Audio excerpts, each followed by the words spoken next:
Okay. Welcome everybody to the City Council meeting, March 14th. I'm going to call the meeting to order at 6:02 p.m. And Doug, if you wouldn't mind leading us in the pledge tonight, that would be great. I think I should. Why not? I'm here as an observer. I'm not really part of the team. But you can lead us in the pledge. Yeah. Pledge allegiance To the flag of the United States of America, and to the republic which stands one nation under God, indivisible, with liberty and justice for all. Thanks, Doug. I should have warned you in advance. I usually do that, but I was running a little late. She were being on. All right. Short meeting tonight. Hopefully I said that. Now it won't be, but I wanted to first open it up to any citizens to be heard. And seeing none, we will move right on to department heads report with Chuck talking to us about the flood repair. Great, thank you. I thought it'd be a good opportunity to just give you a status report where we're at. So I've hit some of the highlights of what I thought you'd be interested in and where we're at. But I'm sure if you have questions that I've missed, I'd be happy to try and answer those too. So I called each one of the activities a task. So the task status, and I've kind of outlined them as we go. So the water line repairs at 100 West and 400 East, which were broken during the flood and scoured out by the creek. Both lines are now connected and operational, which is a good thing. There's still cleanup items forthcoming, and that includes patching the asphalt. A lot of sidewalk was destroyed during the event, and we had to connect the new water line, so we've got to get that taken care of. Guardrail up at 400 East, that needs to be replaced. You may have noticed that we had to take some of that out to get equipment access in there. And then the handrail along the curve at 100 West and 100 South, we still have to get that fixed. So I think I might have mentioned before, but we've just prioritized everything to try and get things that we feel like we have to keep our infrastructure going, and then get all this other stuff done so we can get back to business as normal, lack of a better word. Next item is the temporary bridge scour protection. That is the rock that we bought in Green River and hauled down, and we're now installing it at the bridge abutments, both up and downstream, to protect those bridges for the next year and a half until we come up with the permanent, and I'll talk more about that in bridge stabilization. This is the most important thing we can do if we were to get another flood of any magnitude. Doesn't have to be like the last August flood. We need to have that riprap there because a lot of it was washed away that had been in place before. So we had pre-construction yesterday, and we began today on 400 East. In my mind, that's the highest priority bridge for that type of protection. The next, we'll start moving downstream. We'll go to 300 South. And then we'll go to 100 West, the pedestrian bridge, where we had the water line repair. That we'll do next. And then we'll move down to 500 West. It's going to be somewhere between 500 and 800 yards of riprap that we're putting in. And it's going to take, I say, 3 weeks plus. Sorry about the typo, to complete. And it could be close to a month. Just depends on, it's slow work because they're in the creek. You know, we have the permit to do the work, but this is a real milestone when we get this completed, I think. The permanent bridge scour protection design. So all of the bridges, and we've been working with the insurance trust. All of the bridges have riprap that was washed away, both up and downstream, to protect those bridges exclusively. I'm not talking about going 1,000 feet upstream. I'm talking about within 100 feet of the up and downstream ends of those bridges. So we want to get it replaced permanently. As opposed to just this temporary status we're doing now. And one of the good things is we, in all likelihood, are going to use riprap because that's the best application is right at those structures. So we'll be able to reuse a lot of the rock that we're putting in now, at least half of it, barring the unforeseen. We should be able to do that. And because there are so many bridges, we're dividing that up into 3 engineering contracts. And I have the proposals. The trust has reviewed the proposals because they want to make sure that we're doing repair work and not enhancements, for lack of a better word. And I told them no public art on those bridges, but paid for the trust funds. I didn't say no public art in the bridges. I'm just saying we're not, because they asked, you know, because 300 South has got the nice paintings on it. Those contracts will be signed this week, so we'll give them the notice to proceed. And that's going to include an analysis of the rivers for scour, both horizontal and vertical. It'll include construction level documents, so we'll be able to go to bid. It will include permitting. We need to get permitting from through the stream alteration, potentially through the Corps of Engineers. We won't know until we get into it, but if so, we'll just deal with it when we have to. But we're not sure yet because we're not into it. Into the process yet. And then it'll be no-rise certification. And the no-rise certification, just as a reminder, is all of the work we'll be doing on all of our bridges are de facto in the floodway part of these mapped FEMA floodplains and the map special flood hazard areas. And the special flood hazard areas have the, you know, the floodway, which is the narrowest part, high velocities, places where you typically don't build. And if you do want to do anything in there, you have to get this no-rise certification that we're not raising the water surface elevation by our construction. So that's included. We did it, for example, at the Bike Skills Park. You know, we require other developers to do the same thing. And then there's the overbanks, which is the floodplain.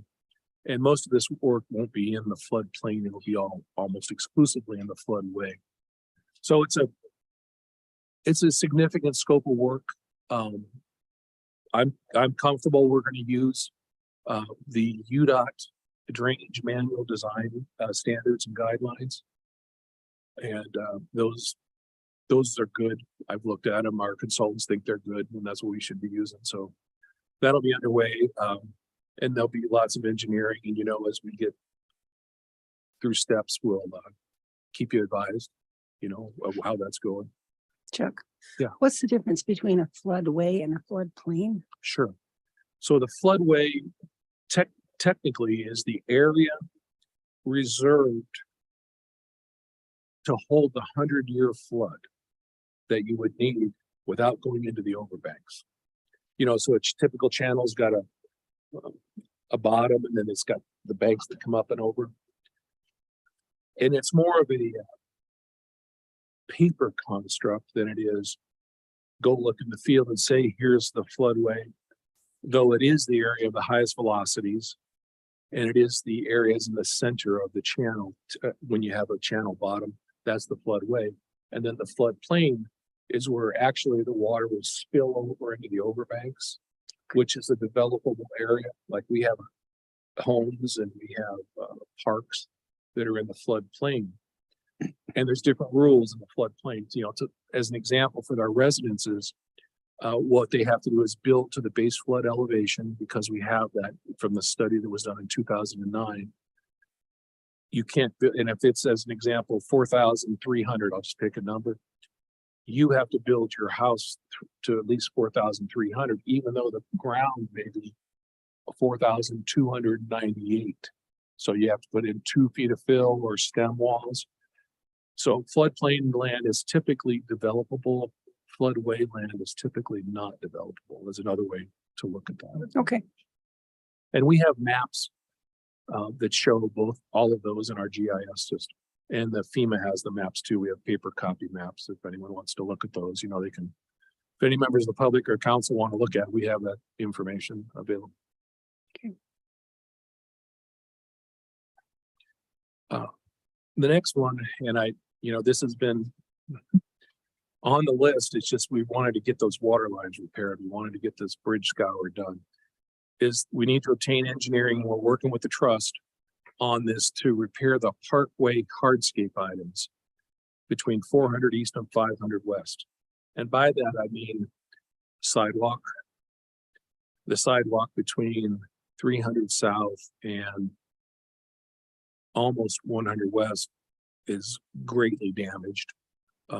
Some of it you can see quite readily visible, but the rest of it, you kind of really got to look at closely. It's cracked, it's collapsed, and it's just doesn't meet the standards that it needs to meet. The handrail is pretty much gone in that section because it was washed downstream or broken and washed over. There are some retaining walls there by the El Tapatio parking lot that are buckled a little somewhat in the flood.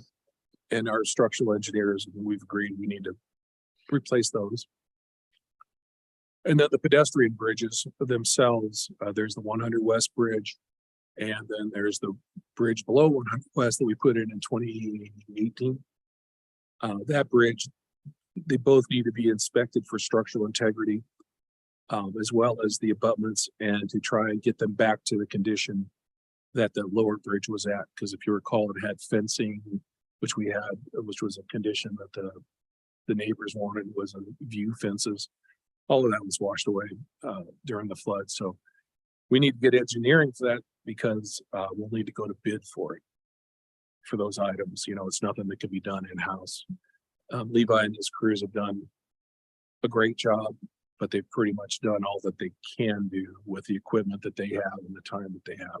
So the rest of these, and now this is becoming a priority for us to get this started. So it's forthcoming. Anecdotally, I would just say to you that typically the FEMA will tell you that the public's and the staff's mind frame is only 6 months after a large flood like we had the 100-year. After that, everybody just wants to be done with it. They kind of forget how wet it was and how powerful it was. And I get that, but the reality is the improvements typically take a year to 2 years during a flood of that magnitude to get done. And that's what we're looking at for some of this. But I hope you feel that we're moving incrementally along. I think we're making progress. The pedestrian bridge off of King Creek Boulevard, the one near the has lots of names, the one by the Episcopal Church, the one that connects King Creek to Main Street. We expect 100% approved plans next week. And by that, I mean, we've reviewed the plans and we're good with them. But this project is partially funded by the NRCS from the Pack Creek floods of 2021 project that we'd applied for. And we're tentatively out to bid in April. So what we need the approval from is the NRCS. They've approved earlier versions, so I don't expect there to be big issues, but we don't have their stamp of approval yet. As soon as we get that, we'll go out to bid. And I think that'll be early April, possibly late March. We're also working on easement acquisition. I'm sorry to report that we have lots of infrastructure that doesn't have easements. And we've been trying to get at it. And now for these projects, we have to get either right of entry or easements. You know, there's various types of easements. And we're working on that. We've been in contact with the property owners' attorneys, and they're hoping to get us the property owners for that property there. Portion of it's in the Episcopal Church, and we have easements, but part of it's on private property. We never had easements for it, to be honest with you. But we're working on it. And hopefully that'll come together where we can get this done. The cost estimate from the 100% plans we have now is $300,000 for the bridge. And if you recall, we were going to put $150,000 in from city coffers, and then Annie went out and got us that Utah Outdoor Recreation Grant for $150,000. So from the engineer's estimate, that one will work, you know, for the $300,000. So we'll get a new bridge. And there's about $160,000 estimated for the city improvements, with the stream improvements, which will be around the bridge structure. So that's cleanup of some of the debris, putting in some bank protection, and we've got 2 bid items. One is riprap, and the other is some erosion control blankets. So we'll get prices on both, then we could decide which one we want to use for that. And that's 75% NRCS money, 25% city money. It's, you know, it's our cost share program that we just as a run. So that's moving along, and hopefully we can get that in place soon.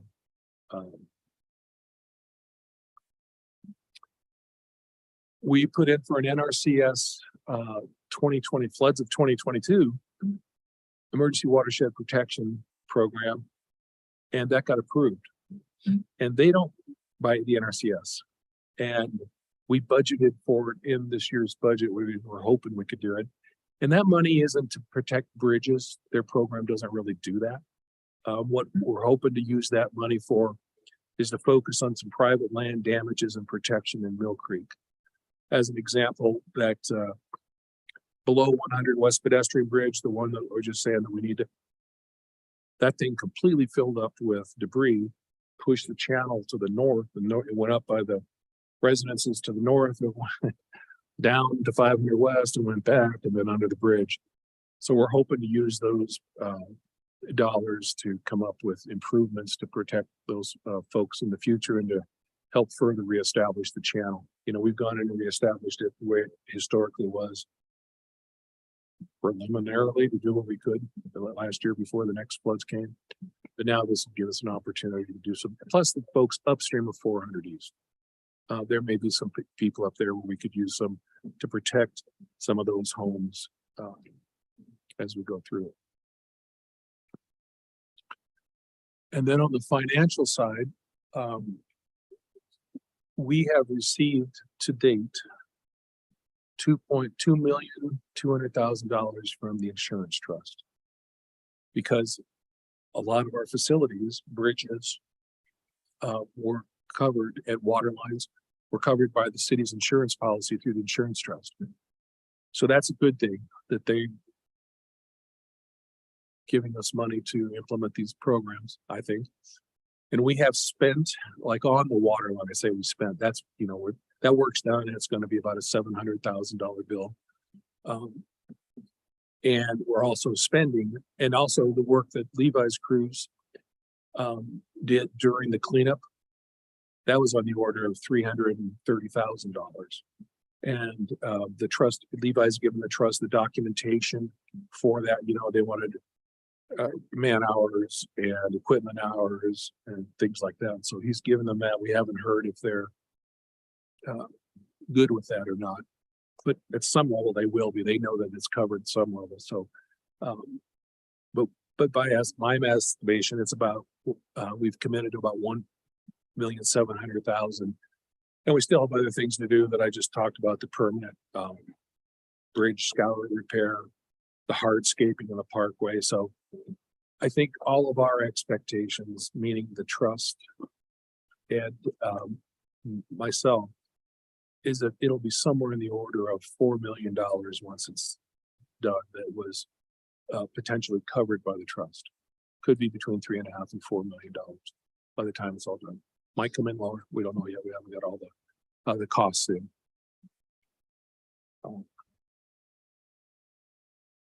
So that is what I wanted to let you know about the major activities and the status of the funding. I'd be happy to answer the questions. Questions for Chuck? Chuck, I just have a question. So number 6 there that you discussed, the NRCS EWP. Yep. I might have missed something, but just to educate me. So like, I know a lot of our property lines go out, you know, into the creek, or at least in the county. I don't know if we have much of that going on in the city. So just help me understand, and not to, you know, happy to help people, but just so I understand, when is intervening a city responsibility and when is it the property owner's responsibility? That's just to educate me. Sure. If we had easements all up and down the corridor, it Yeah. would be very easy for me to say to you, I think here's the map and this is city's drainage responsibilities. But since it's not, what I think is that in the areas where the creek was pre-flood, those were recognized as the status quo.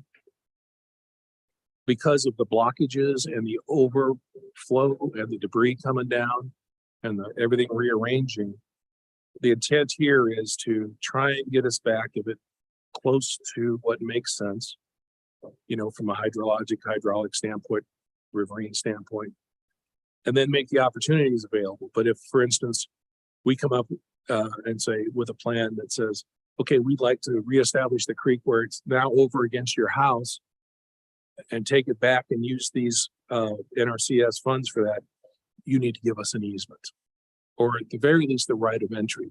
And if a homeowner says, no, thanks, I'm not interested, then I think council, and we'd have to make a fundamental decision of, is that something we'd want to condemn for, or just, and I would say, usually we could just bypass it.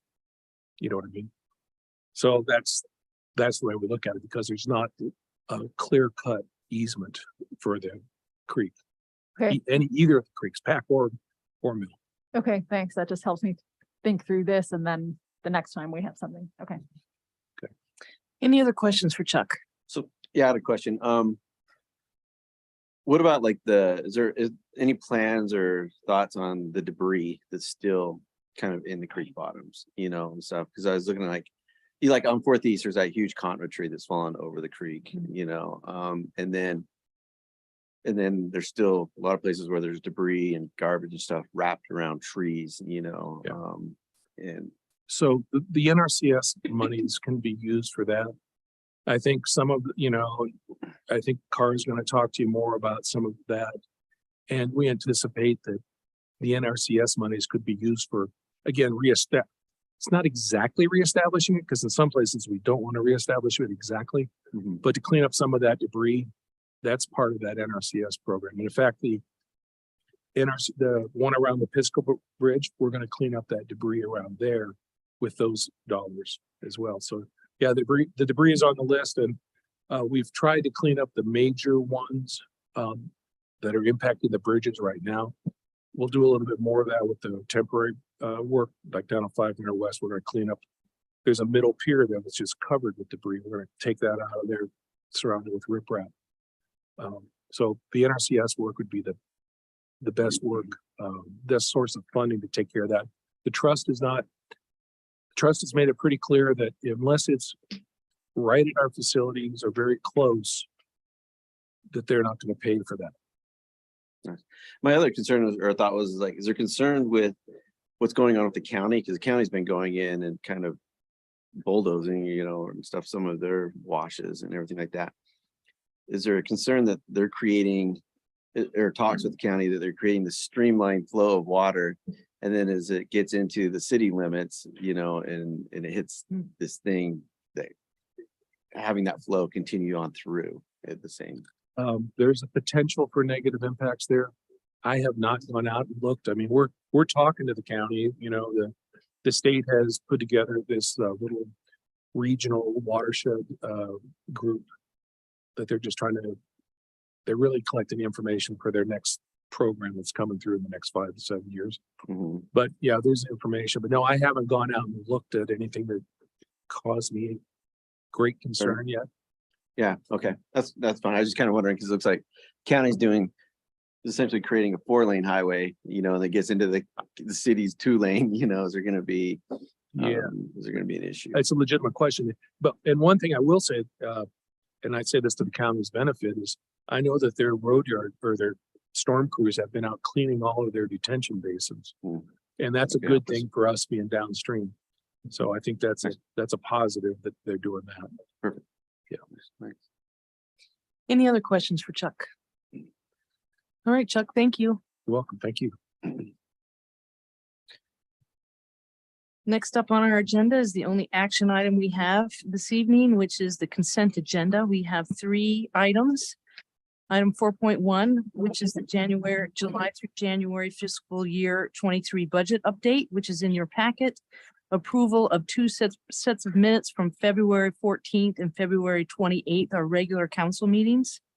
And approval of the bills against the city of Moab in the amount of $960,000, 744.77 cents. motion? I would have motion to approve the consent agenda. Second, I'll second it. second by Jason. Discussion, Tawny? I don't have any. Jason? No. Anybody else? Ronnie? Carly, I was just gonna ask, I was just looking to see if Ben was here. Occasionally I get questions about, the budget, and I always feel like, the explanation is clearer coming from you guys, because honestly, I'm still trying to wrap my head around it. So someone was asking me about our enterprise funds and this overhead that we take to help, the treasurer's department with, processing bills and such. But honestly, I'm still a little bit confused. I didn't know if you could explain one more time. Because sometimes when you look at the numbers, you're like, how does this work again with the overhead? Because I understand it should be helping pay for the cost of billing, but sometimes you look at the salaries of the staff doing the billing and it gets a little bit confusing. Like, how is that determined? And should some of that actually be going to projects instead? So anyway, I just need a little help understanding that and explaining to residents how we calculate that. Year to year, I'm not sure how, it's definitely a guesstimate about how much time people are spending on things like processing water bills, or how much time, for example, OB is spending between sewer versus water, because he's the public utilities director. So for someone like OB's salary, we would probably say it's pretty even. He's probably spending an equal amount of time, and we think that's probably defensible.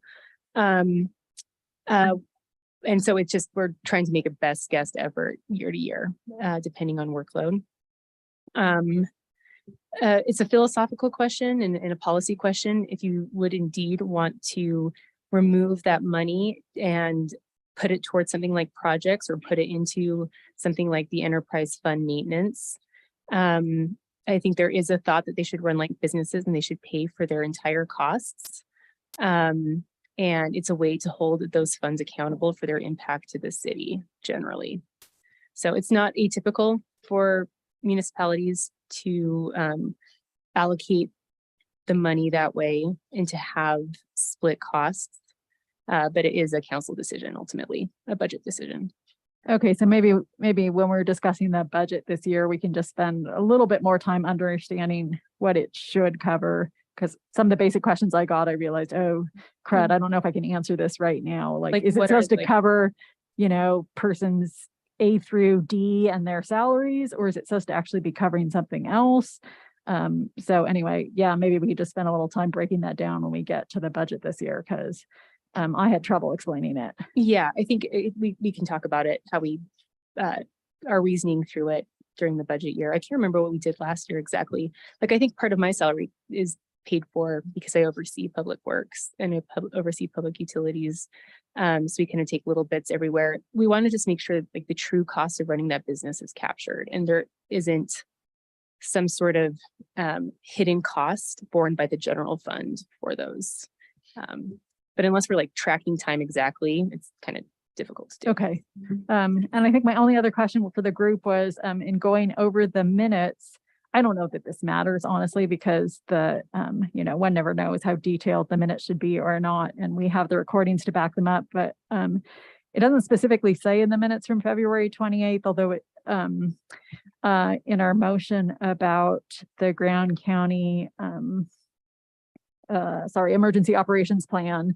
I think we had some discussions at that meeting just to establish, not only do we want to have a designated person, which we know is Carly, and not only do we want biannual or twice a year reporting on updates, but I think there had been some discussion about wanting to make sure between now and the next check-in that some work was done to integrate the city and its role into the plan. And that just wasn't in the minutes. And I don't know if anyone felt strongly that it should be, but that was the only thing I was going to raise, that I just kind of ran out of time to write something to Summer. So I'm just raising it in case somebody wants it verbalized.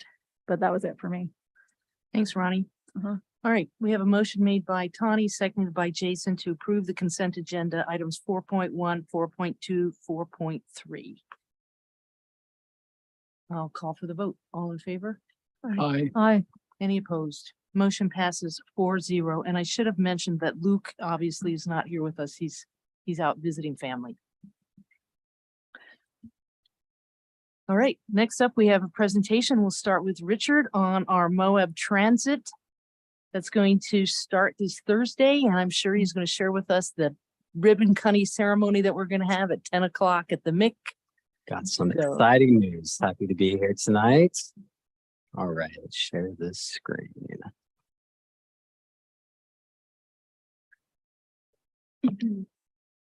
Sweet. Forget if there is a full screen view or not. Is there a full screen view? All right, well, this Thursday, 10 a.m., March 16th, we have a ribbon cutting for the Moab Area Transit, finally getting up and started. This is a fare-free service. We have an on-demand portion, which is kind of like a door-to-door. You call in, or you set up an appointment, pick up on the app, and it'll come to anywhere in the service area, which on this map is the shaded area. It'll pick you up and drop you off anywhere in that shaded area. And then we also have a fixed route, which is going to 19 different stops, starting from the Fairfield Inn to the north, going down to the USU campus to the south.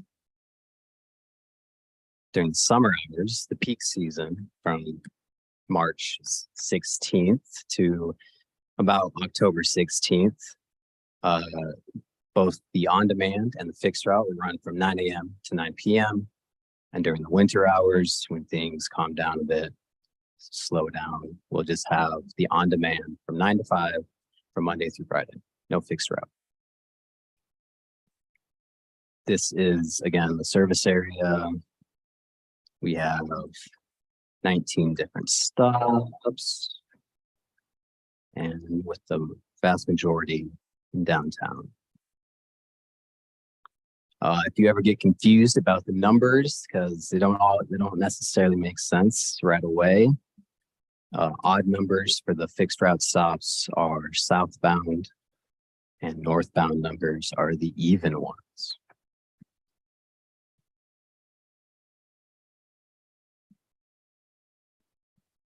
To download the app, an easy way is just to scan this QR code. For anybody who doesn't know how to do that, you just open up your camera and point it right at the QR code, and you will get a link. It'll take you to the App Store. Or if you just want to go to the App Store, you can put Moab Area Transit in, and you will find it there. There's also a number. I should go back up to that. The number is 1833 MAP free. And I keep forgetting to write down the actual number that translates to, but I'll get that out and about. Let's see. And now I shall get into the app. I took a few screenshots of the app.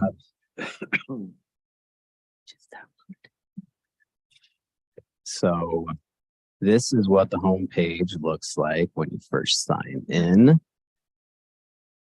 You will notice at the very bottom, I want to point out there's 3 tabs. We have a home button, a bus button, and a profile button. On the home button, we'll try and work with Downtowner, our contractor, to make this more clear. But the home button is the microtransit.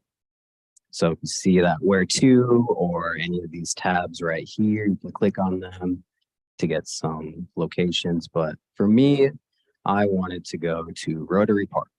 So I just typed in Rotary Park and it came up with a location. I chose it. And then it asked me where I am. You can put any location that is, again, in the service area, or you can choose a few of these notable locations. I picked my current location at City Hall. And it's just confirming. Now, when you click, when you give an address or have it go to your location, you can move this little icon out around. And it'll give you the address. You can do some pickup notes. If it's a little bit confusing, you can help the driver out with that. Then you click that pickup location at the bottom. Then there's a little bit of a review saying, you know, where you are getting picked up at, where you're getting dropped off at, how many passengers. I didn't take a screenshot of that one, but in the passenger one, it also has a handicap little tick box. So if you have a wheelchair, there is a wheelchair lift in the back of the van. And then it'll show you the route that's going to take. And that's the on-demand, pretty quick and simple. I'm going to go back up and again remind you guys that at the bottom of the app, there, the middle one is a little bus. That'll be for the fixed route. And what that looks like on the screen, I think is pretty cool, is it'll show you where you are. It'll highlight the closest stop near you, give you a name, give you a number, and then it'll also tell you on the bottom how long the fixed route vehicle will be on, well, how long it will take the fixed route vehicle to get to that location. Or if you look at the top right, there's a few dots and lines. If you click on that, it'll give you all of the fixed route locations and how long it'll take for the fixed route vehicle to get to it. So you can help to kind of plan, and you don't have to wait by the stop for, you know, however long. And then the last tab was settings. This is also where you can change your profile, get your ride history. If you lost anything, you can make an inquiry there, or you can call us to give us feedback. I do want to stress that this Mulberry Transit is a pilot program. So a lot of our, you know, fixed route stops are, you know, not set in stone. The times aren't set in stone. We want you guys' feedback. We'll be getting data as getting a lot of data as this program proceeds, and we'll remain fluid and try and meet the demand of where it is and be fluid and yeah, try and make this a success. All right, so just a reminder, let's go back up to the top. This Thursday, we have a ribbon cutting on March 16th at 10 a.m. at the Moab Information Center. And that's it. Any questions? Cool. Thanks, Richard. I just have a few. Just in terms of wheelchairs, like, you know, say I'm hanging with a buddy and we're both in chairs. Can the vans accommodate more than one chair at a time? Just one wheelchair. Okay. Okay. And all then- three of the vehicles are wheelchair accessible. So hopefully it doesn't take too long for okay. the next one to get to. And the one reminder I didn't see in this is, can you remind me, are we still expecting, sorry, I'm just thinking, so fixed route is only in the summer hours, so we will have three vehicles at all time, or is one like a backup in case? We have three vehicles Okay. running at one time, and then we have Okay. a fourth one standing by as Okay. a backup. Okay, cool. And then just a reminder, is there any way to take like a bike or stroller or a pet on the van, just so we know? Let's see, pet, no, Okay. you need to have a service animals, yes. but no Okay. pets. And as far as the bikes, we could not put a bike rack on because the wheelchair lift in the back kind of took away the opportunity to have a bike rack on it. If we can find more funding in the future, you know, I do hope that we can expand the service, have more vehicles. And I'll definitely prioritize getting some bike racks. Okay, so they might be able to find a way to put a rack on the front or something eventually, if They there was money. said that the front wasn't ideal because it could get in the way of the driver's vision just because of the way the van is. Yeah, it's sad, I know, but hopefully in the future we can get some bike racks. Okay, but a stroller shouldn't be an issue, I'm guessing. And then, oh, so you said 19 stops, but the map seemed to show 20, so I just wanted to double check. Yep, I wanted to Oh. confirm. That's why I said that the numbers are Yeah. a little weird. So we have 9 southbound locations and 10 northbound locations. And again, the northbound ones are evens. So we have no stop number 19. Ah, okay, thank you. Okay, that's why that Lions Park is 20. Yeah. Okay, thanks. And then, and in case it helps you or someone listening, if you aren't looking at letters on your phone, that phone number translates to 1-833-628-3733. And I guess the last thing I was going to say is I was just going to thank the past mayor and council who kind of showed support for this, because I know Karen Guzman Newton especially worked a lot on this, and then Mike Duncan and Mayor Niehaus too, just so hopefully we'll see them at the ribbon cutting too, but thanks. It's Invited them. Be great to exciting. See them. Yeah. Great. And Any thank other you for questions? the clarification on that number. I keep forgetting. So Richard, could you put the QR code up? yes. Let's go back to that QR code. I did load it the other day and it offered me a ride, but I figured, All right, so everybody out there listening, download your MAT app because we really want to have our local residents utilize this service. I Richard and I, want to say real quick. So if you don't want to use the app, you can call in right, and you can ask them like the fixed route. They'll have the same information. They can tell you how long it will be for you them to get to your that particular spot that you want to go to, or if you're pick up and drop off or in the service area. So great. Chuck, May I ask? sure, please. Thanks, Richard. That was great. I just wanted to let you know that when we established these stops, there was a logic behind them. Okay, and we rode the stops with Downtown or our vendor, and we selected the stops because once you ride it, you'll see on the fixed route that some of the stops are on Main Street. Some of them are, one of them's on 100 South. And then there are other stops that are at hotels. What we looked at was safety first and accessibility in terms of some of the stops are near traffic signals, because we wanted to have people have the opportunity to get to a traffic signal safely across Main Street and get to our stops.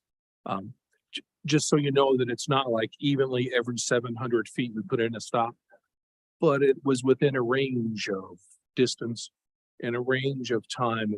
And there's a little bit of a mix there because we're not really putting in bus bays. Or like you would see in a big city with a full grown bus. These are vans. And then the other thing real quick, Madam Mayor, is that for the stops, we have to paint the curb red. So there were a couple of parking spaces that downtown will go away. We tried to talk to everybody. We tried to, minimize the impacts there. We actually were looking for places too where there was shade nearby where people could stand, safely. So just wanted to give you that background on the selection of there was a logic to our selections. And as Richard said, 6 months from now, we may modify it. We've had a couple of calls. Oh, could you put it in my hotel? Sorry, we're going to go with this plan right now because it was a plan. So anyway, thank you for letting me. Will there be signs? Yeah, so the sign, good question. Yeah, the signs look a lot like Richard's. Do we have a picture? Yeah, Richard could pull it up, but Not giving away too much stuff. yeah, that's a good question. Too. Yeah, definitely there's signs. Our crews have been installing them this week. They're not all in yet. If the weather doesn't get too crazy, I think we're going to have a signpost and a sign at every location. But if we don't get that, we'll have signs on like type 3 barricades, where people can safely walk by. So every stop will have a sign. And it's got a no parking symbol and it's got a QR code on it. I think it has the hours of operation. No hours of No operate. Okay, great. I'll use the chair.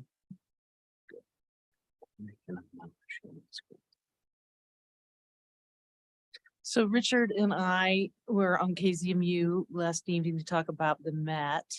And one of the CEOs, I believe, there we go, there's the sign. Yeah, there's the sign. And so not to Go ahead, interrupt you, yep. but we chose to go with numbers versus names because they may change, we didn't want to say 100 West or by the spoke, we wanted to keep numbers there. So it was, and the QR code is on there and the telephone number. So. Great. Thank you. Questions about the signs? Oh, not the signs, just at some point, a question for Chuck. Do you remember offhand where those parking spaces disappeared, just in case we get questions? So we know, sometimes it's good to know in advance. They're in the downtown area. Okay, And we tried to speak to the nearby business owners. So one of them was by the Hogan Trading Post Okay. on 100 South. Okay, Their manager said that was fine. They didn't need that spot anyway. okay. There's some other spots. And one in front of Antica Forma. Okay, Yeah, would and have- one of the things too that I guess I real quickly, if not to, but the parking spaces downtown are not uniform width. Some of those parking spaces are definitely narrower than our city standard. And they're not safe to pull the vans into and you have people getting in and out. And that was why we were glad that our vendor was with us. So there may have been places where I thought, boy, this would be a good spot, but the parking was striped so narrow because the roadway width varies downtown. And in other places, as it got wider, it's like, oh, here's a good place. Even though it's half a block away than what we thought was the perfect spot, we went with the safer spot. When I said first thing for us is safety. So, Right. Okay. I would imagine businesses would love to have a stop in front of their business, so loads of people get out right in front of their shop and they'll go shopping. Other questions? Yes. How was the western boundary of the service area determined? we tried to look at geography as well as connectivity. That was the first go around was in the study that was done by Fair and Pierce for UDOT. Richard and I and Downtowner went through and tried to fine tune it. So we tried to cover as much area as we could. But I don't know if we got all that we should. Like one of the things, do you have a specific question about it? Well, it's just that there's some residences in the western part of Moab that are, I mean, it seems like almost the whole city as well as the northern end of the valley are covered, but there's a little bit of the residential area of the city that is excluded. Yeah, I'm not sure that we can't modify that. In fact, I know we can. Again, that's our point about pilot and one, but correct me if you feel differently about it. We're not sure that that's a Maginot line. You know, if it's another half block and there's time, we think that the the door-to-door people will go help people. Yeah. So Richard and I were on KZMU last night and Steve from the Downtowner was able to join via Zoom, which was very informative. So I encourage you to listen to that. That one of the questions that I was asked is how long do you think this is going to take to catch on? And my response was, oh, probably a year or two. And I was quickly told that no, that's not going to be the case, that we should be able to be at full capacity within a couple of months. And that's what's happened in these other communities where they implemented. So hopefully, my hope is that this is a success and that we're going to be able to expand. And, you know, this is something that is going to stay with our community in the long run. So thanks, Richard, for all your work on this and more work to come, I'm sure. Can I ask one more just logistics question for you, Richard? So with the on demand, just in case I get this question so I can answer for people. I mean, obviously, you know, Jason and Kaylin and I could all be on our phones, on our apps. So is it just first come, first serve, or is there something built into the logic of the system? Like it's coming to get me, but it's passing Kaylin and he's asked to be picked up too. Do we know how that's going to work? Yeah. Yeah, so there'll be ride sharing. Okay. So like we have performance metrics for how long a ride time should take. We're trying Okay. to keep to that. So if let's say two people are going to City Market and like one person is like on the route already, Okay. like they'll pick up that other person, and bring them Gotcha. both to City Market. But Okay. they won't go out of their way to get somebody else. Okay. And the other question, it is kind of first come, first serve, but if it's not going to impact the ride time too much, then they will have ride share. Okay. Yeah. Cool. Thanks. All right. Thanks, Richard. We'll see you Thursday. It's in the parking lot behind the MIC is Yes. where we'll have refreshments and a new pair of scissors. Very shiny. All right. Cara, you're up. Presentation on the Mill Creek Parkway restoration efforts.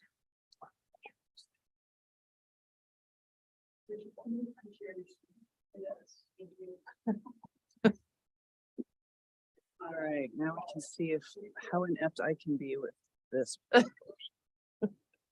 I bet I can beat you. So far, so good. Okay. I think I can do this.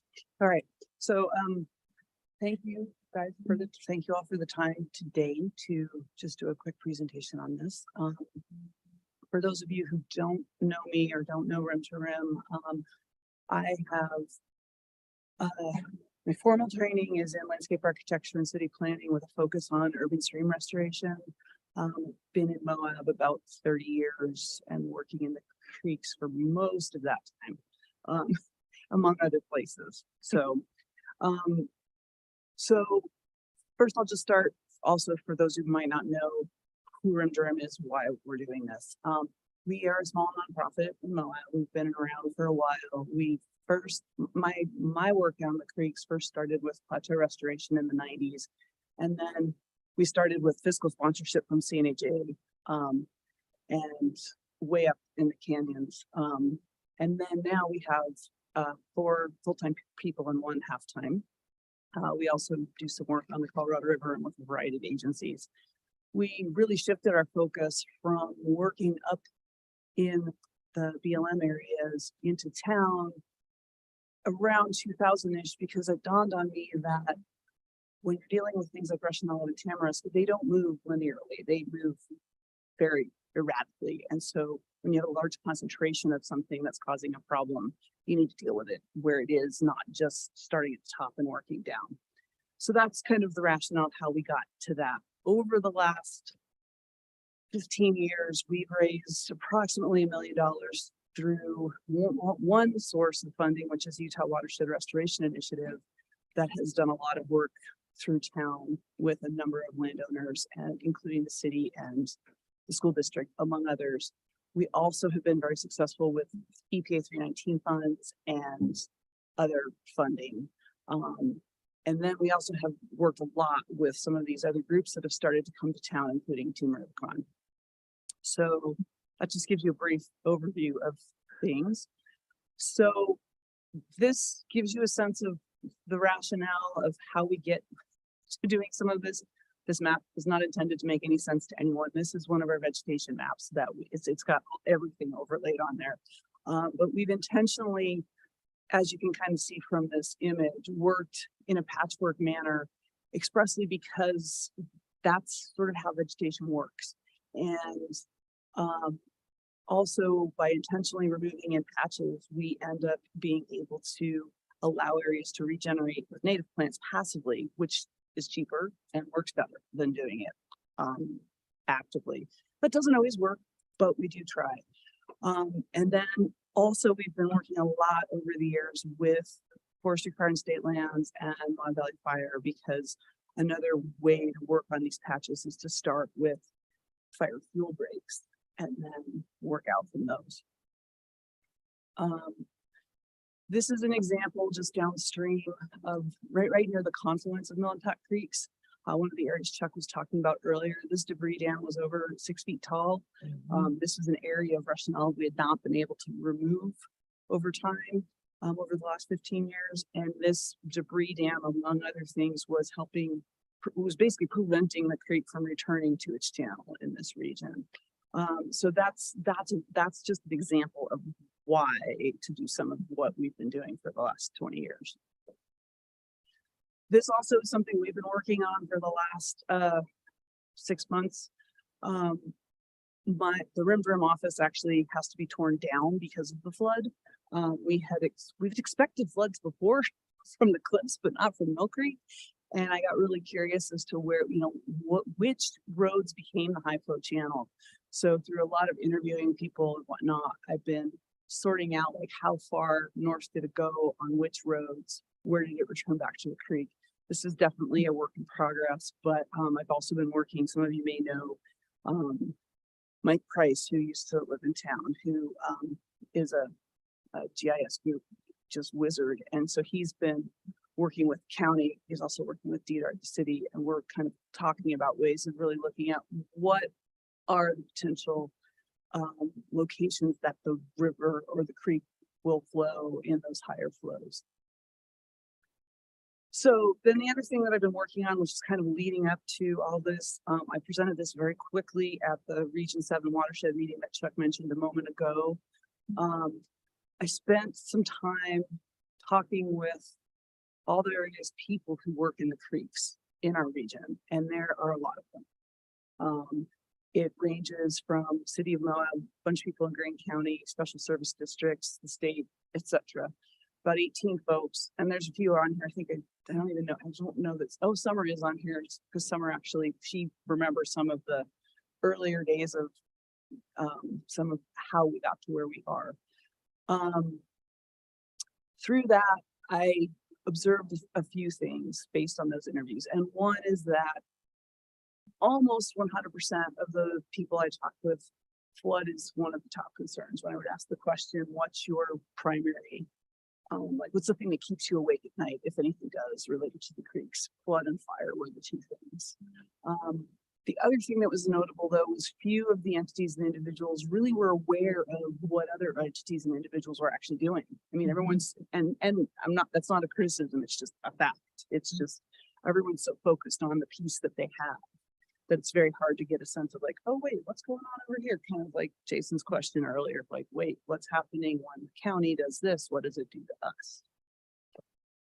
The other thing that came up, a lot of people really felt that there was need for coordination and collaboration, but it's probably going to be it needs to be a moving thing. It's not the same people all the time.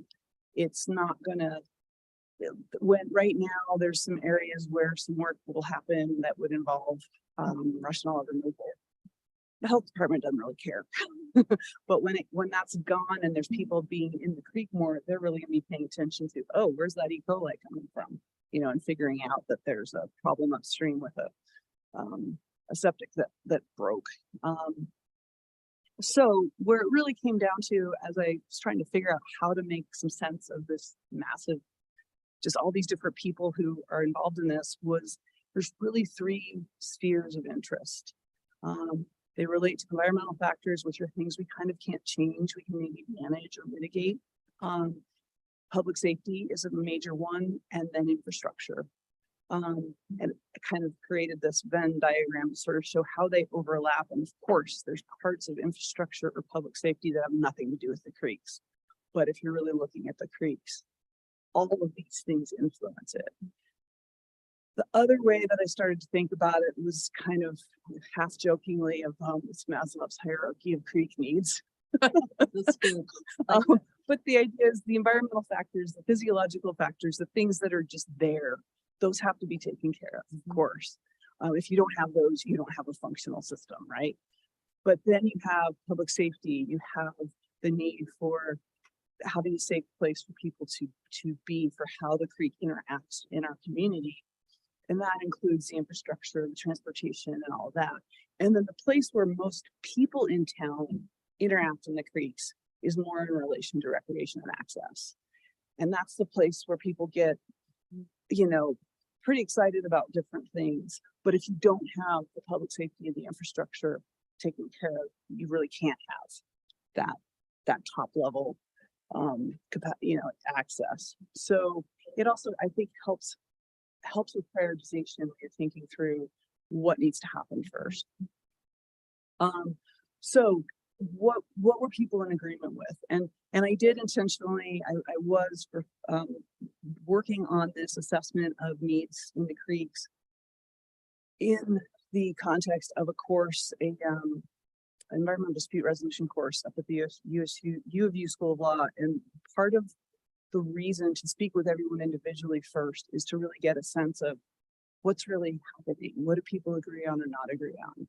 And it's not a blame game. It's not a, oh, he said this and she said that. It's more, all right, wait, where are those nuggets of issues of mutual concern?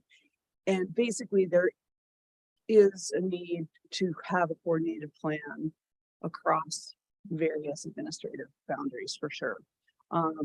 The other thing, and Ronnie brought this up earlier, you know, in Utah, there's a lot of private land in the creek. My last count when I last started was looking at this was from Mill Creek Drive at Pat Creek to Spanish Trail. I want to say it's something like 200. Rim to Rim has worked with about 100 different landowners along the creeks. It takes some time to do that, and it adds complexity for sure. The other thing that I think almost everyone talked about was a need for outreach and education, for finding creative ways that, as much as it's riveting to watch the YouTube of the council meetings, we know most people don't do that.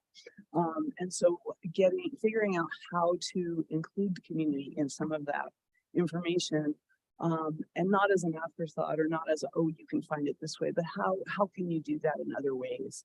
I think one thing the county did that was really brilliant was just sending out with tax notes some information.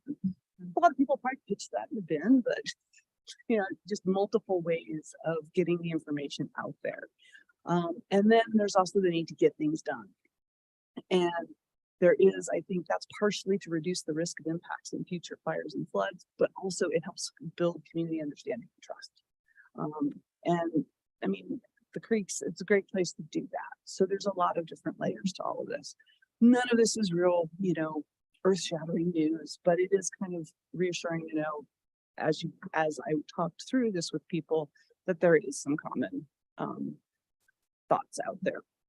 So what's going on here? What makes sense to do? As I mentioned a moment ago, there is agreement that there's some kind of what I would call a capital C collaboration that might be desirable.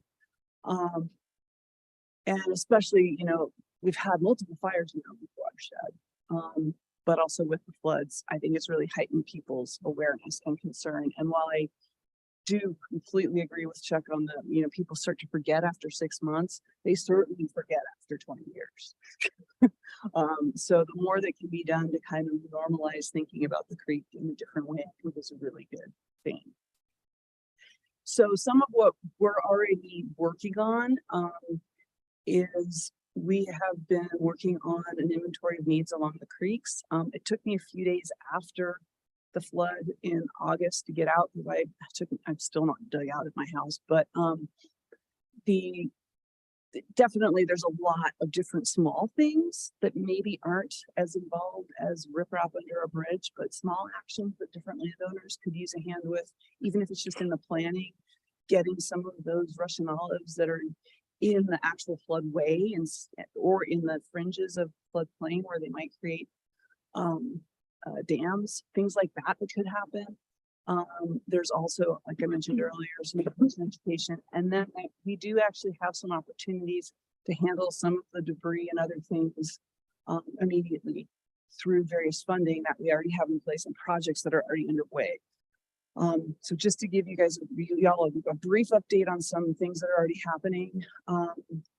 Community Rebuilds has a National Civilian Conservation Corps crew in town for the first quarter of the year, and we were able to secure their help for I think it was 9 Mondays, and so that was no cost to anyone other than us putting in a little time finding places to work. So we had them do things like clear some sediment off of the bridge or work with removing debris.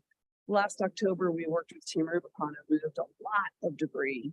One thing I learned in that endeavor and have really started refining working with this NCCC crew is that honestly, not all the debris really needs to be removed. And I've had some conversations, there's a wood chipper that the Mon Valley Fire Department houses.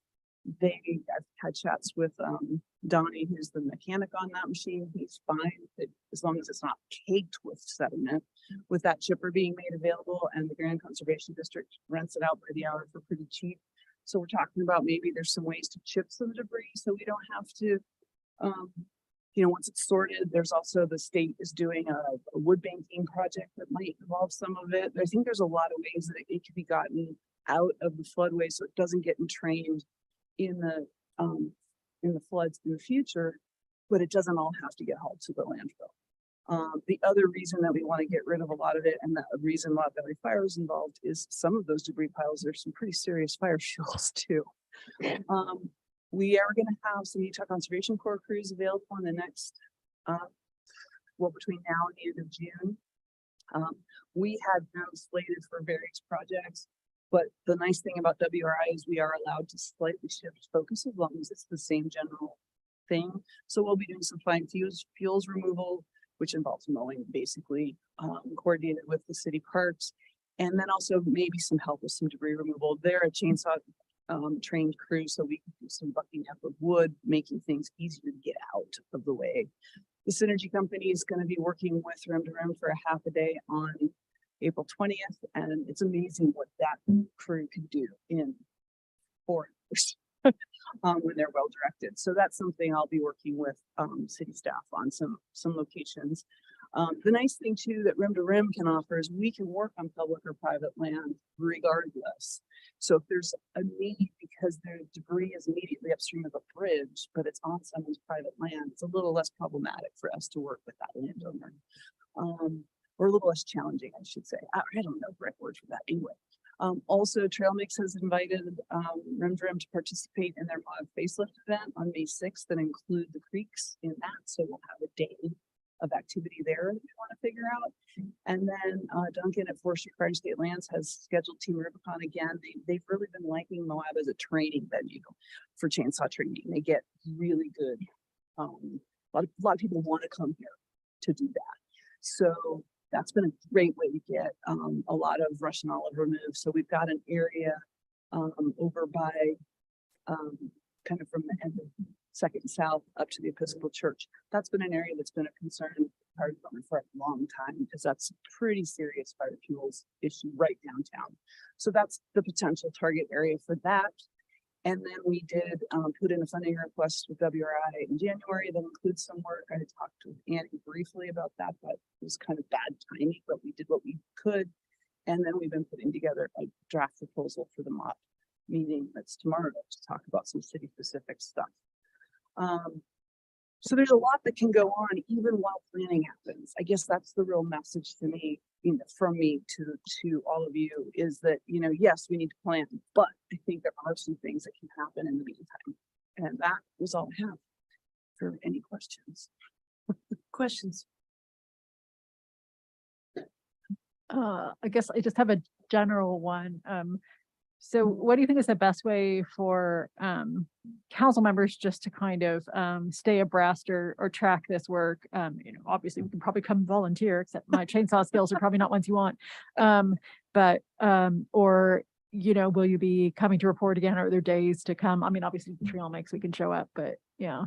So what we're working on right now, we have a draft. It's not quite complete.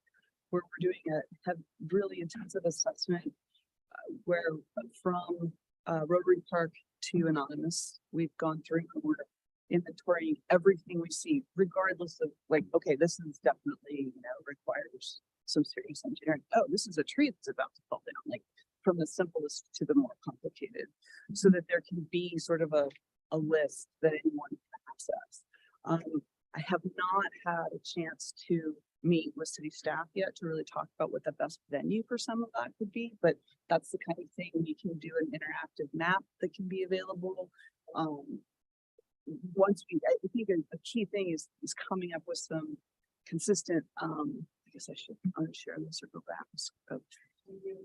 Sorry, I'm just staring at it going, that's stop share. There we go. Anyhow, I think that there's some ways that can be done. And then the other thing that's been talked about, and we've been doing it with the Park Service with some success, Rim to Rim does have a nonprofit mailing permit. So we found we can make a small postcard that can contain a lot of information. The printing on that postcard and the mailing for the entire county ends up costing us about $1,000. It's pretty inexpensive. And so if we can couple that with some social media things, with some press releases, with some other things, I think there's some ways of getting information out there to people in a way that's accessible. And, you kind of need to tell people 3 or 4 times before they hear it sometimes. So maybe if they hear it in 3 different ways, they might remember. Any other questions? Are you looking for volunteer groups then to help with this stuff? Ultimately, I think yes. For tomorrow, no, please. But I think that there's a lot. I mean, one of the things that I think is really great about the creeks is people want to go do things. And so I think it's a matter of figuring out what can they do. And we've been refining some techniques that are pretty low tech, easy to do, where it's more just having a lot of hands, and there's no way city staff can do that, but it can people can come out and do it. So yes, if you know people, let me know and I'll gladly help figure that out over time. Cara, this is kind of a weird question. What do you anticipate is gonna happen? Like from 100 West down to behind my place with all the sand debris in terms of weeds? I mean, we're just so curious to see what's gonna pop up back there. So That one willow is still surviving. I am shocked. There are plants that Synergy folks and the middle school science class have planted that have all actually survived. I was blown away that they survived the flood. Some of them didn't survive the cleanup. But they Right. survived the flood. As far as weeds, I mean, eventually it's gonna be a mess. Right. The good news is, cheatgrass and foxtail and mustard, those are all winter normals. And cheatgrass and foxtail in particular germinate actually in October and November, and there's not a lot of that out there. No. Mm-mm.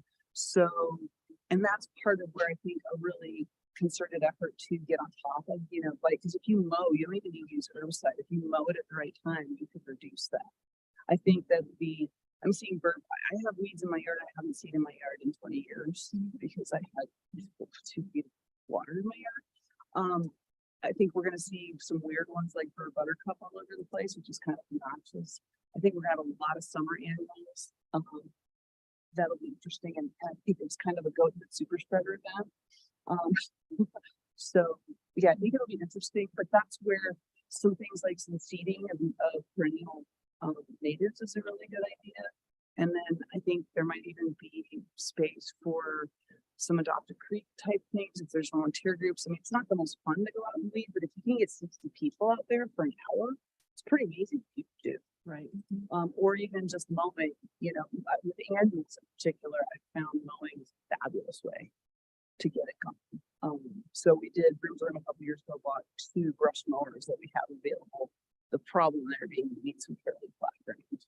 Right. But that's part of why we work with the fire department a lot, because those fine fuels those annual products become those fine fuels that are of extreme concern.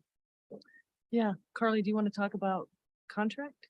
Yeah, yeah, just to clarify, so Cara is under contract with us right now to do this work to help with, I'll call it like just mass coordination of Mill Creek Parkway maintenance and operation and restoration efforts.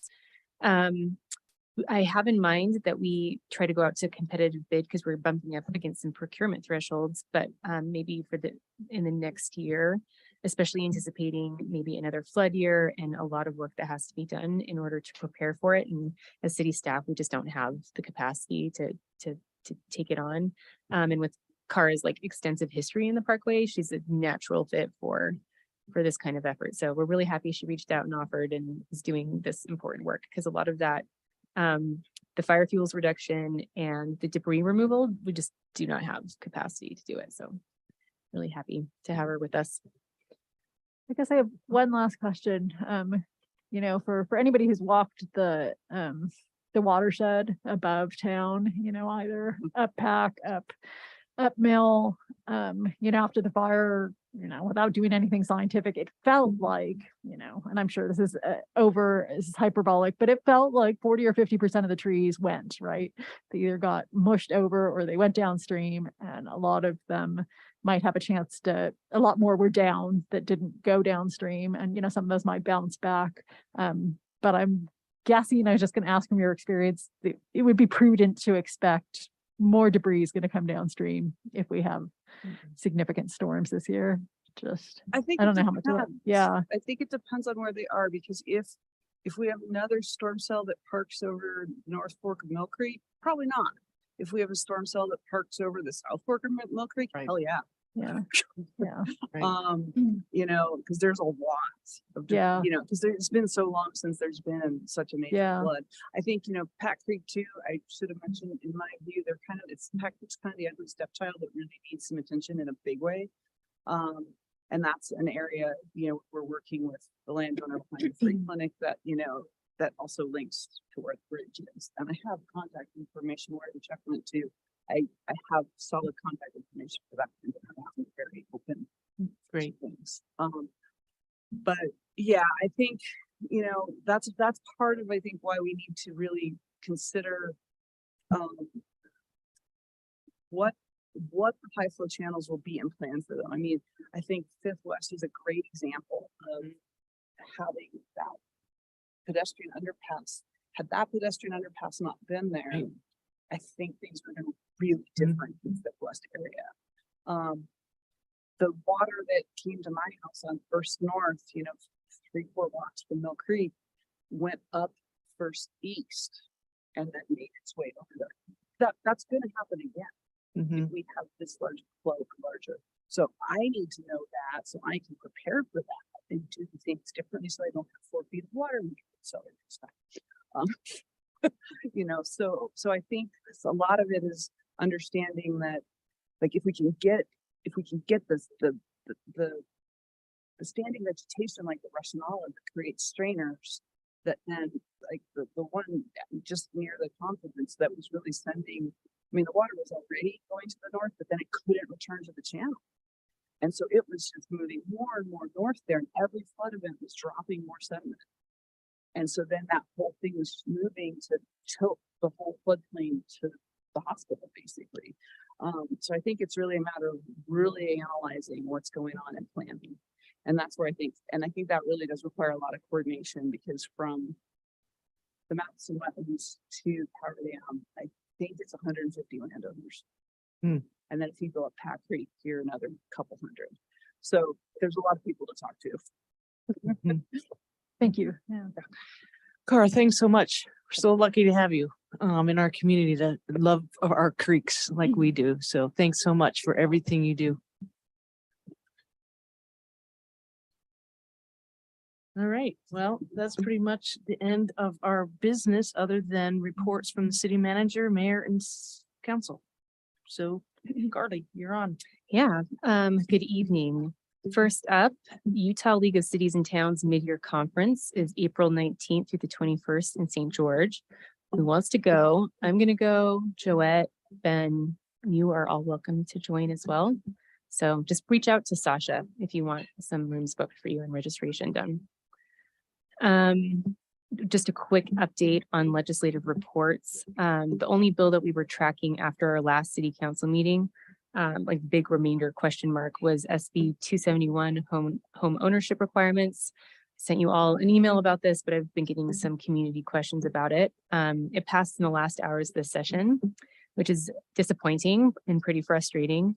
But some promising news is that Senator McKell, who is the bill sponsor, has told us he's interested in engaging with the city about his perspective, and he's willing to hear more about how we think it would impact Moab. So I've committed to working during the interim, and all of us can with him to see if we can find some better legislation or an amendment that better accommodates our concerns.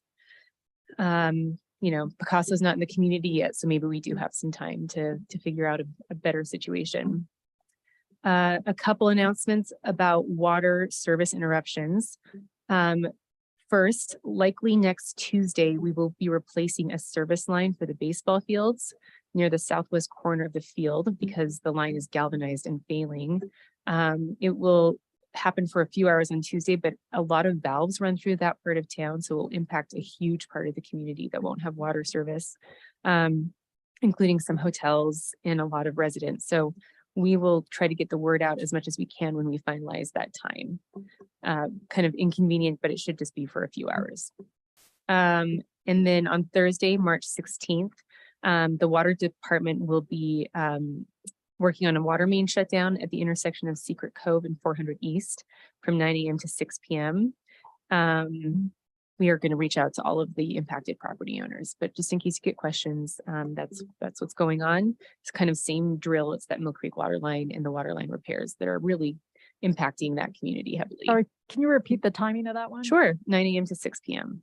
I'm sorry, what was the date? March 16th, Okay. this Thursday. Hopefully that is the last one, but I am not going to make any promises because this project has been a lot from start to finish.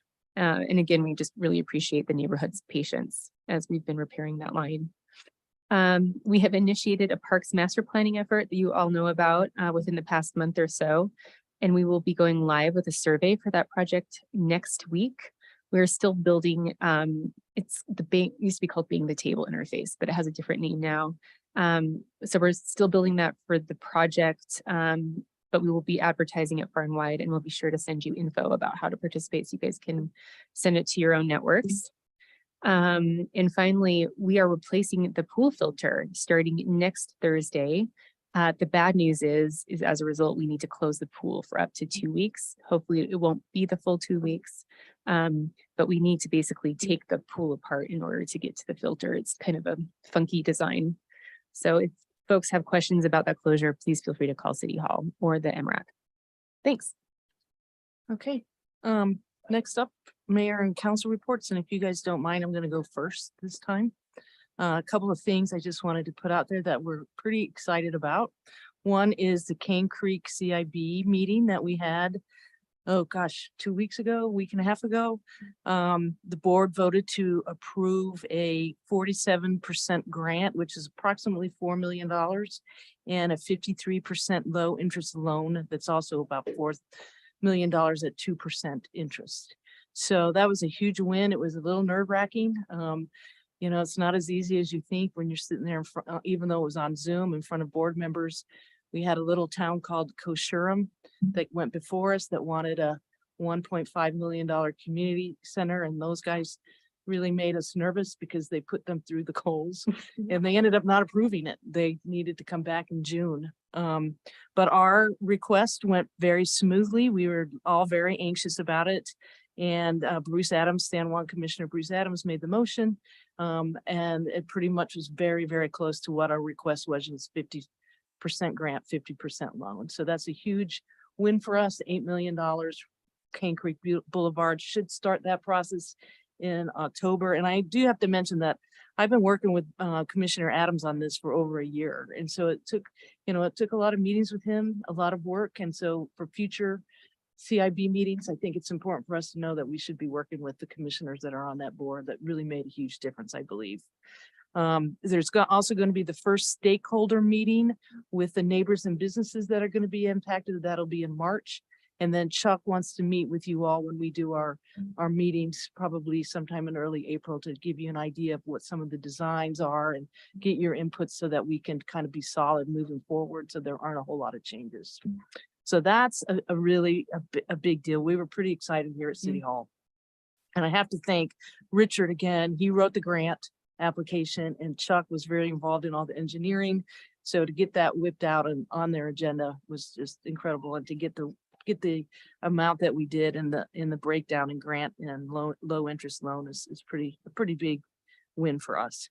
And then last week, Ronnie and I and Commissioners Mary McGann and Commission Chair Jacques Hadler were in Washington, D.C. Ronnie, and you can jump in here anytime to provide your input on that trip. It was a very, very productive meeting. We were there primarily to ask our local delegation and other downstream state senators and congressmen to support a appropriation to the UMTRA site, the Moab Mill Tailing Site, for $67 million, which is what's been in the president's budget and the project's been funded for the last couple of years. We're getting close to the finish line, so we want to maintain that funding level. And the response we got was pretty interesting. Everybody said, oh, well, this is easy. You're not asking for more. It's going to be in the president's budget.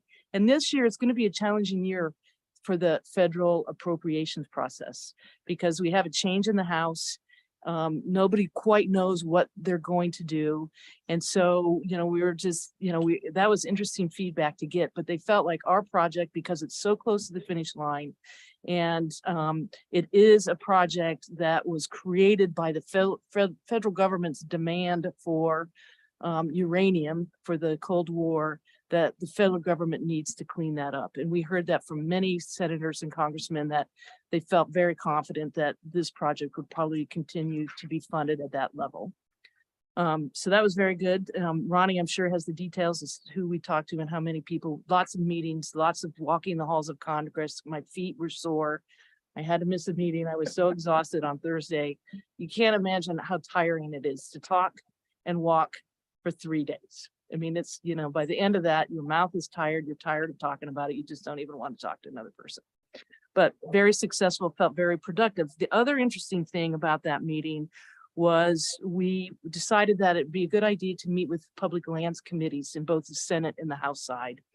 They're very involved in the National Park Service and public land issues. They pretty much make recommendations to the congressmen that serve on their committees, and then they go to the full committee to make decisions. We wanted to emphasize how important the timed entry system was at Arches and how we would really like to see that be a permanent program.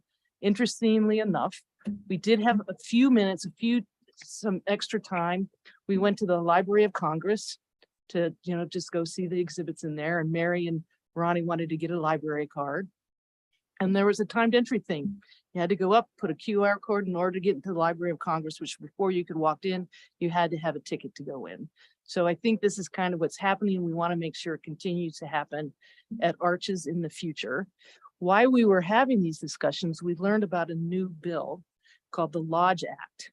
And what this does is it allows partners, nonprofit partners, to actually build housing inside and outside of the park, primarily for National Park Service employees and seasonal workers.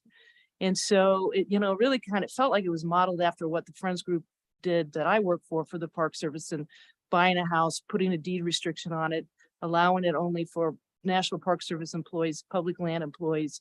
Next on the list is partners, and then essential workers. It's similar to that.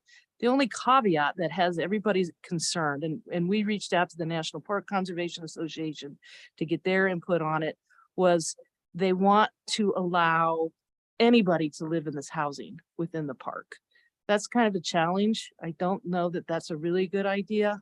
I don't think that it's really, in fact, I'm sure it's not a really good idea. But, you know, as Jacques and I were talking about it, it was like, well, what about concessionaires? What about people like Jason's business who does Arches tours, and they have seasonal workers and there's no place for them to live, and there happens to be a vacancy in a house that was built by a partner in the Park Service? Would that be so bad to allow them to be living in the park? So there's a lot of flushing out we need to do. We need to study that bill a little closer, but it seems like a positive direction to help support our national parks in meeting their housing demands, which we all know is a problem for everybody. That one little piece of allowing anybody to live there, I think, is a kind of a deal killer at this point. But other than that, it seems like a really good positive bill that we'll be watching. And I may have you guys, I'll talk to you guys when we meet next week about writing a letter of support. They did ask us if we'd be interested in writing a letter of support, and we can, after our conversation, include that language of, other than allowing everybody to live in these housing units, that otherwise we think it's probably a good bill. So we'll talk more about that, but I'm thinking that it might be a good idea to write a letter of support. We got the sense that the Senate might not be, you know, if that language is in there, the Senate probably would support it. So right now, Ronnie, did it pass out of it passed out of the committee, right? That the Lodge Act. I don't know. Yeah, my understanding was that it did pass out of the subcommittee and it went to the full committee, and then it would go to the House from there and then to the Senate. So overall, very productive. You learn a lot there by asking the questions that we asked. We found out about this Lodge Act bill that we had no idea about, which is really important to our community. So that's all that I have. And thanks for letting me go first this time. I don't always do that. It So says I won't- mayor and council. I know. Tani, why don't you go next? The only meeting I attended was the one that you missed. Mhm. And it was very short. It was 45 minutes.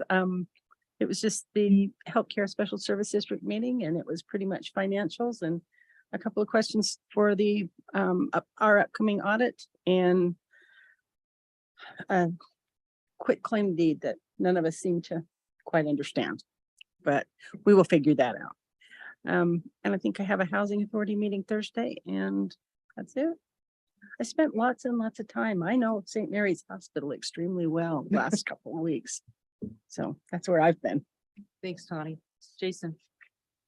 I don't have much from the last meeting. I attended a chamber meeting, board meeting, which was really good. We were able to kind of talk about some things that are coming up with the chamber. One of the big things is we kind of are working to get on the same page with the city and the county for the 4th of July and kind of where that's going to lie and who's going to be kind of taking part in that. And other than that, not much. That's all I had. Great. Kaylin. I attended a housing task force meeting and the brunt of that was about spending the rest of this grant for public outreach on housing options. I attended a Community Renewable Energy Agency board meeting and much of that was, the substantive part was devoted to an agreement between this entity and its member communities with Rocky Mountain Power on the terms of our engagement with them for this program. And that is under legal review right now, both with the city as well as other communities, and should be available at our next meeting.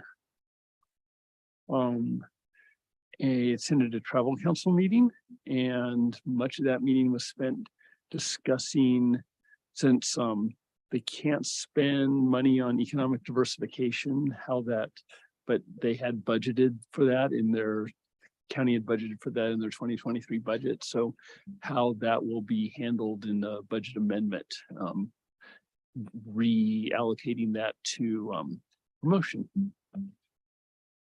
Or another idea that was raised was just rebuilding the reserve in case there's another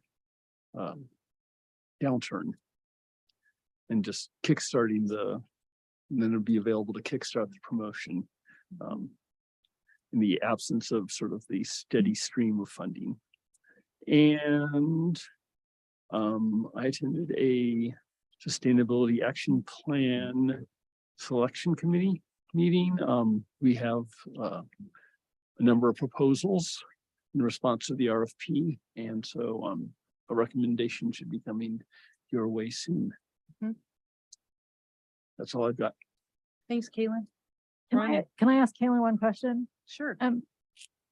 Kaylin, I've heard competing things and I was just curious if you knew how things came out in the wash for the ability of the county to partner with the USU Small Business Resource Center. Are you clear? Like, is that still possible or not? I don't know. Yeah, okay.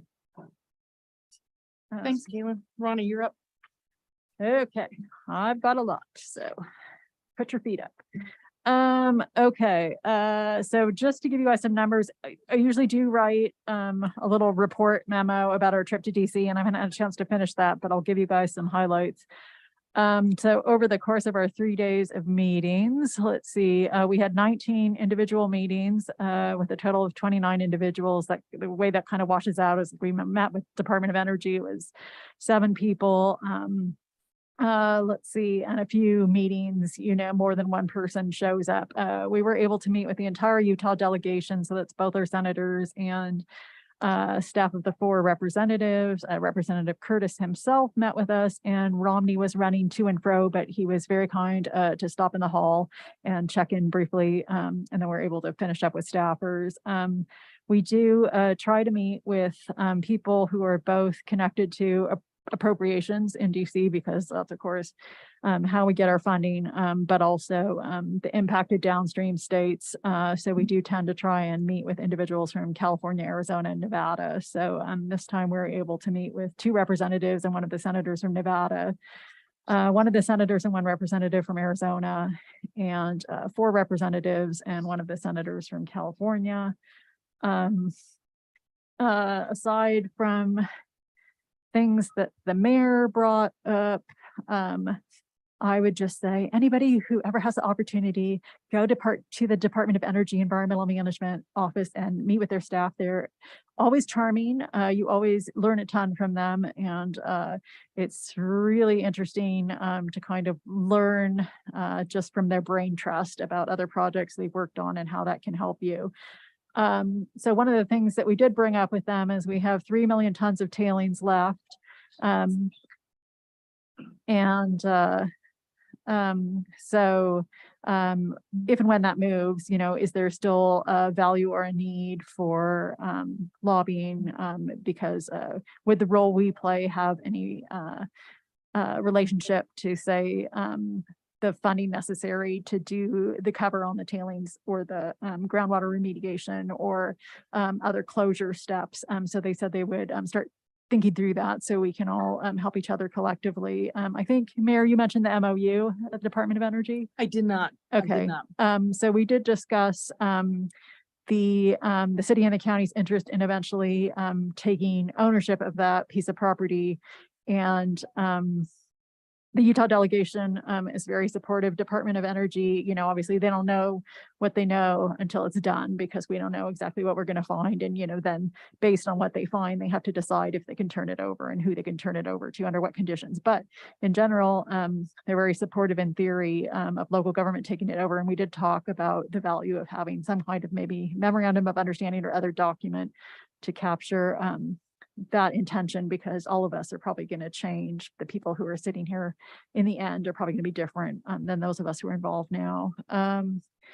Let's see. We also had some discussions. We got some good contacts for follow-up because as we talk about lessons learned, people bring up different pools of people to talk to. So we have a tie-in to tie us with some people associated with what are called CROs, Community Resource Organizations, and the ECA, which is the Energy Communities Alliance. Let's see. I think that's probably it, other than, yeah, we're definitely, you know, people were interested in the Lodge Act. I would say my first take and gut instinct there was, yeah, everybody should read it. Certainly a lot of us know about the history of privatization attempts of public lands, and that's kind of the first red flag that comes up. So I'm sure people will be looking at that and the appropriateness, and also in some other side conversations. We've had like a conversation recently. We had a site futures meeting yesterday related to the UMTRA project. And it was raised by the Park Service. Like, one of the things that would hold them back from doing more staff housing is their limits on sewage septage in the existing system. So, you know, I think even if something like the Lodge Act were to pass, it would be a different situation at every place. But, you know, some places are not just going to have a question of land and potential for that, but also infrastructure questions to address. I did have a question about, well, let's see. I know several people here probably attended the Moab Free Health Clinic open house on the 4th of March, which was just fabulous if anybody missed it. I mean, everyone you talked to had a really interesting story and great information to pass on to elected officials. I know one of the things that really stuck with me, which some people are going to know, but I don't know that everybody in the community knows, is just in interviewing and doing eye exams on several of the kids in town, they realized we had several kids on attention deficit disorder drugs when their only true problem was that they couldn't see and they needed glasses. So tragic on the one hand, but so glad that they did it, because now those kids don't need that medication and they can see. But just fascinating, the different groups associated with the Moab Free Health Clinic. Anybody who's in need of services in the community should get a hold of them, because there is availability of dental and vision, along with so many medical services somebody might need. But just the tabling of other groups, either in the building or just associated, was also just very helpful. Everything from USU to Workforce Services to some of our nonprofits like the Youth Garden Project and Sea Haven. Just can't say enough good about what they all seem to be doing. We had a GWISA meeting on the 2nd of March, Dana's last meeting. So sad again to see her go, but great that Ben Musselman is taking over. Let's see, just a few other things. Last time I had mentioned the legislative session was coming to an end, and I would wait till the end to make a few comments. And I guess my first One was, thank you again to the League of Women Voters for past work, tracking bills. And I know you weren't able to do it this year, but I just wanted to let you know, if you're listening, that your presence was missed greatly, just because they did so much of the legwork it's hard to keep up with how many bills are going. I think most people who track the legislature and Grand County and Moab politics know we don't have a lot of local control compared to a lot of other states. And if you're tracking history, you might know this, but this is just to point out to people who may not have the time or energy. I guess among my main observations are, it is very important to understand the history and the arc of history, because if you look over time, and you don't have to go far to talk to people upstate or in the community here, it is very clear to you that we're on a downward trajectory, or maybe it's upward. I don't have to think about that. I'm a little dyslexic, of continuing to lose more local control every year. And I think it's just really important that people understand that that is the trend, that there's a strong interest, a majority interest in that continuing. And there are a lot of people who benefit financially from that continuing to happen. And the problem is that is just exacerbating a lot of the grief and the suffering.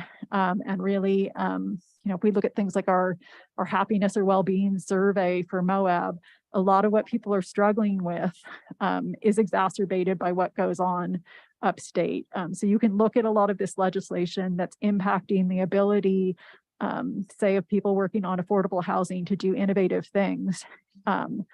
And that is only getting worse. And we know that there is a vast majority of electeds upstate who make their living in construction and development. And that is something that would be considered corrupt in other democracies and countries. And so just be aware, if you aren't paying attention, educate yourself about things like gerrymandering and the gutting of the referendum process and the arc of bills that are being passed, and what it means to vote for someone when they do their financial papers as a candidate, and they put down anonymous for donors. That is not supposed to happen, but it is allowed to pass. And I just think we end up talking a lot about the stuff that's very specific to the Moab Municipal Code here, but it's very emotional to try and follow what's happening at the legislature. And I just feel like someone needs to sit up here and say, specifically to those of you out there, if you have a uterus, if you've had a uterus, if you're trans, if you're BIPOC, you deserve better. And you should be sitting up here, because nothing's going to change until we elect more people like you. And anybody who's interested in running can contact me, because I will help you. And I'll just give you guys one example. If you know trans individuals, if you know trans youth, you know how they were impacted this cycle. The governor specifically said that he looked examples of science in Scandinavia and how there was no good evidence for what happens to kids when you help them in that way. And I think it's kind of criminal to talk about the science that's out there on a certain level and not the other. We have healthcare providers in Utah and around the country. Anybody who's pretty much providing trans health services for youth follows a guideline called WPATH, and anybody can look that up, WPATH.org. And there are standards of care based on science. And I just think those of us who sit up here and have people in our community who are being underserved, we should let you know that we hear you and we see you and we're willing to fight for you. And I'm so sorry that this has happened to you. Along those lines, a lot of us have been getting letters, emails about noise. It's a year-round struggle for residents in Moab, but it's more on people's minds, I think, as we hit the spring. And so I just had two things I wanted to check in with for future meetings. And one was, you know, we've talked as a council, and some of us have been here since 2016. Most of us ran with noise as part of our ticket, or people who've been elected since have run for it as part. And so it's no secret that it's been council priority to try and do something about it and do some enforcement. And so I guess, you know, part of what the community is asking once again, and I think as an elected official, I'm sitting here wondering is, you know, we thought for the longest time the holdup was being fully staffed at the police department. Well, we're fully staffed now. So I guess my question is, what do we need to do, or when can we start to see some tickets being written? Because we were asked upstate, you know, in the past, like, how many tickets have you guys written? And our answer has been 0. And it does seem like that needs to change. So that is one question. And the last thing I'm going to end on is water, because I think a lot of you probably read this Times Independent article. This is from March 2nd, how to land a plane safely with aquifer withdrawal possibly nearing its cap. County looks to bolster science and data. And so if you read it, you know that Mark Stolson, who we often like to reference, has said, you know, his division can help when groundwater has already been overdrafted, but avoiding that situation in the first place is up to communities. And how to get to safe yield and how to land a plan safely is something that as a community, we have to talk about. So this whole article is in part about meetings the county's been having. And so I'm just going to once again make my plea that the city actually have some meetings about water. One of the things we know is that the first alarms that go off for us are going to be springs and wells. We've talked a little bit at the retreat about monitoring. And so I'm asking that at least once or twice a year, the council can get an update on the data and the trend. So I understand it's trending down, but maybe gradually, of water, so we can all get better educated. But, you know, clearly the county is stepping up, and I'm never sure exactly what the city's doing. Every time I ask for a workshop, I'm told that's not going to happen. So I guess I'd like to know, like, what is the city afraid of about discussing water? And the final question is, I sent some email and never gotten a response about who's going to represent the city at the MOP meeting tomorrow, only because Arnie had asked me, since we have an application tied to Cara there, who's going? No, I'm not going. Cara is our representative tomorrow. She is on contract with the city. Okay, so the city doesn't need to have anyone for that or the other item. Okay, No, yeah, Cara is going for the WRI grant. thanks. Thanks, Ronnie. I just also would like to mention that I feel like the city has a very good standing with our state legislature. I know we get frustrated at times, but I feel like over the last year or so that we've really developed a pretty good relationship with most of our representatives, particularly with Representative Lyman and Senator Hinkins, who are our representatives. Jacques and I plan to meet with Representative Lyman in the next couple of weeks to talk about some of our issues. And Senator McKell did call me Friday morning right before the bill was passed, and assured me that he wants to work with us on the interim. So even though it can be frustrating at what's going on up there, I feel at this point the city is in pretty good standing, and that we should continue to work and fight for those things that are going to impact our town. So with that, we have no executive session tonight, and I will ask for a motion to adjourn. So moved. Motion by Kalen, Second. second by Tawny. Any discussion? All in favor? Meeting Aye. adjourned. Thank you.